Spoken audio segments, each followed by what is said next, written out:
Welcome back to the Skift Daily Briefing. It's Wednesday, May 6th. I'm Sarah Dandishi, and today the Spirit Airlines fallout continues, and the scramble for its routes is already on. Uber's CEO says he's just getting started in travel, and Norwegian Cruise Line just delivered a reality check on what fuel costs are doing to the cruise industry. Let's go ahead and get into it. First up, Spirit Airlines is gone, and the rest of the industry wasted no time moving in. Within hours of Spirit's shutdown on Saturday, competitors rushed to fill the void. JetBlue announced 11 new routes out of Fort Lauderdale, which was Spirit's biggest market, including cities like Nashville, Chicago, Houston, and Detroit. Breeze and Allegiant jumped into Atlantic City, another Spirit stronghold, and multiple carriers, including Delta, United, Southwest, and American, offered rescue fares over the weekend to help stranded Spirit passengers rebook. Now, United alone helped rebook 37,000 customers and Delta 21,000. But here's the bigger picture. Spirit is the first major U.S. airline to shut down in over 2 decades, and that's actually unusual by global standards. In Europe, airline failures happen fairly regularly, but in the U.S., Chapter 11 bankruptcy protection has basically served as a safety valve, letting airlines restructure instead of disappear. Now, Spirit used it twice. The second time, well, it just didn't work out. So, what does this ultimately mean? Well, the ultra low cost model is under serious pressure.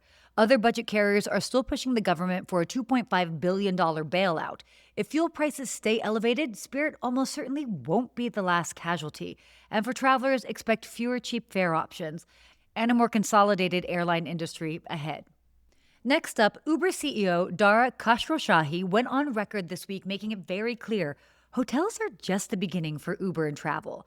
We covered the Uber Expedia hotel deal last week, but now Khosrowshahi is spelling out the bigger vision. He says Uber has a built-in advantage that traditional travel companies like Expedia and even AI newcomers like OpenAI simply can't match. Uber is already on the ground in over 70 countries. Over 100 million riders book airport trips through Uber every year, and that's a captive travel audience. He also took a subtle dig at his former employer, Expedia, saying that one of his key learnings there was that after the booking, there wasn't much else the company offered. Uber wants to own the entire trip, before, during, and after. The takeaway here, Uber is positioning itself as a travel company that happens to do rides, not just a ride company dabbling in hotels. So whether they can actually pull that off is the billion-dollar question, but the ambition is real. And finally, Norwegian Cruise Lines just slashed its profit outlook for the year, and the culprit is familiar, sadly, fuel costs.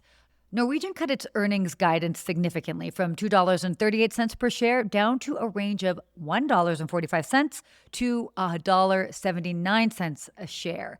Full-year revenue per passenger is now expected to decline up to 5%, a reversal from earlier projections of modest growth.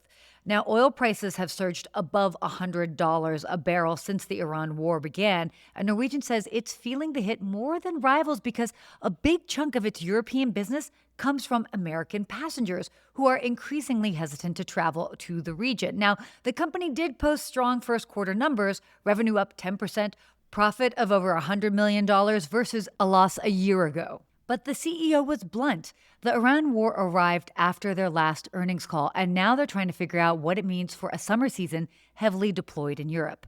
In a nutshell, the fuel crisis isn't just an airline story. It's hitting cruises, it's hitting hotels, it's reshaping the entire travel industry, and not necessarily in a good way. And the back half of 2026 is looking increasingly uncertain across the board. Well, that's it for your Skift Daily Briefing. For more industry news, head to skift.com. And as always, subscribe at skift.com/daily. Thanks so much for listening.